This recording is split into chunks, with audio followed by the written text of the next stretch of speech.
OMG guys, sa wakas dumating na yung in-order ko. So bali matagal ko na hinihintay ito. Sa wakas dumating na si Carnage, kaya i-unbox na natin, i-open na natin para makita natin kung ano yung nasa loob. So, sobrang excited ako, kaya tara!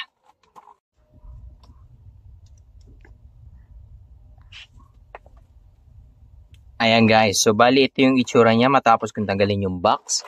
So pag inangat natin, medyo natanggal na. Ayan, so pag inangat natin, so ganyan yung itsura, kaya buksan na natin, medyo na naglalaglaga na sila. Okay guys, so wakas natapos ko na rin i-assemble yung binili ko na si Carnage. So kompleto na yung mga parts niya. So lapit natin ng onte sa camera para kitang-kita.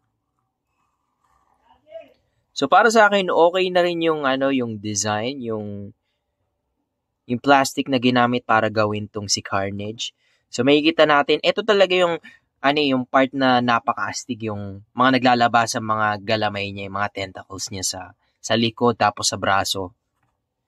So makikita nyo guys dun sa palabas na movie na Let There Be Carnage. So ganito yung itsura talaga ni Carnage nung kinalaban niya si Venom. So si Carnage, siya yung yung anak ni Venom. So yan, talagang pure power. Makikita nyo yung itsura ni Carnage. Yung mga tentacles niya, napakabagsik talaga. Ayan, so makikita nyo dito, napaka details. So makikita natin yung mga black lines sa katawan niya. Ganyan-ganyan talaga yung itsura ni Carnage nung kinalaban niya si Venom. So yan. So, spin natin ng onte. And then, zoom in natin para makita natin yung ngipin niya. So, yan. Okay na rin yung pagdating sa sa ngipin niya. So, hindi lang masyadong detail. Hindi lang nila masyadong finiture.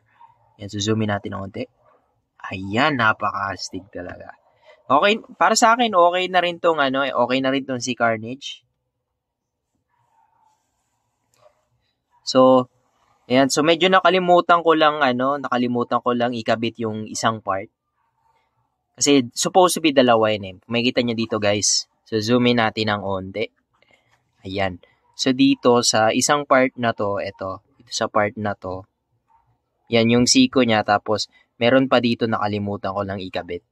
Pero ikakabit ko rin. So yan. So guys, eto si Carnage. Sa next video na gagawin ko, i-feature ko naman si Venom.